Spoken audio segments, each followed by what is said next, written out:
you have a rather troubling picture of the gap between the administration's rhetoric about what they're doing and supposedly focusing on al-Qaeda and what they were trying to do perhaps before September 11th, and certainly according to the sworn affidavit after September 11th. I think that the way the retroactivity provision in the Senate would work would be basically to be a wedge against any sorts of lawsuits to vindicate Americans' privacy rights, their federal statutory rights, which are very clear, not speculative junk lawsuits as some have suggested, like Senator Hatch. They're actually lawsuits that are contemplated in the plain language of the law. That those lawsuits are about vindicating Americans' fundamental rights, their right to privacy, their rights under federal law, their rights under the Constitution, and it's just inappropriate for Congress to try to extinguish those rights. Those are core rights of Americans, and they shouldn't be extinguished. And they certainly shouldn't be extinguished in the face of revelations of the lawlessness of this administration. Well, let's look at this. Retroactive immunity, is there a precedent for that? As I said earlier, it's not something most of us believe that is even possible. If we were to commit a major crime, all of a sudden Congress passes a law and says, at the time, even though it was a crime, now it's not a crime at that time. This is hard for most of us to understand how this is even possible. Well, I have a hard time finding a precedent for it myself. The fact is that it goes to the heart of the rule of law. The rule of law means that people powerful and small are held to the same standard. That legal standard is one of an obligation to follow the law. And in this case, the Foreign Intelligence Surveillance Act was quite clear. For 30 years, it's been quite clear. My point is, not to interrupt you, is that can you go back in time and change a law which was certainly applied to everybody else at the time and applied selectively to these telecom companies? Well, I suspect that there will be groups that challenge that on constitutional and statutory grounds if this bill were to become law. I think that there are challenges that can be made to the notion that this is legitimate. My final question on this, is there any hope in the House of Representatives, and what is the sentiment now there as far as preventing not only the retroactive immunity but limiting the scope of this law? Well, I'm so glad you asked that question because, in fact, I think that's the really big story.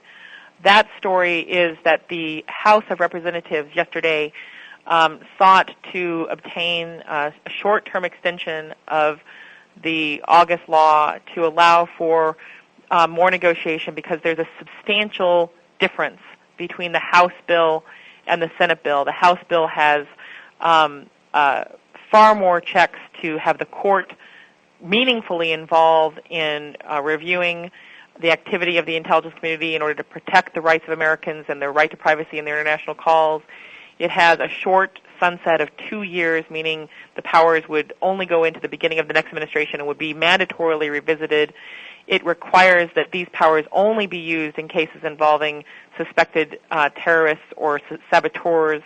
It requires a full retroactive audit, preserving all of the documents that this administration has tried to obfuscate and hide from Congress so that those documents would be available in the next administration. And it has other key provisions.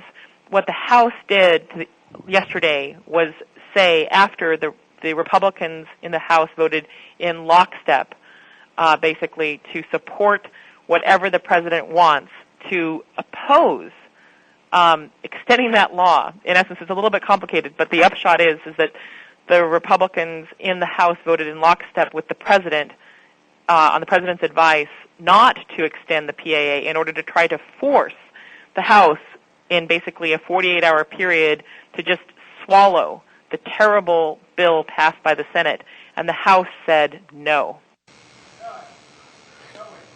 Lee says what happened in the Quest case, information came out during the court proceedings that further incriminated the government. Do you believe that the White House is afraid that if these lawsuits did go forward, that additional incriminating evidence on their involvement and their going above the law, do you think some of that would also come out in these cases? I think it's certainly possible, and it is very troubling that this issue of contracts being withheld or not expanded based on requested cooperation in violation of the law has come up, and I do think that that's one of the reasons why Congress, when it passed FISA back in 1978, wanted to make sure that there would be fines for phone companies that cooperated with government requests for access to American communications without warrants. Lisa Graves, we'll have to leave it there for today. Thank you so much for joining us in the International Newsnet. Thank you so much.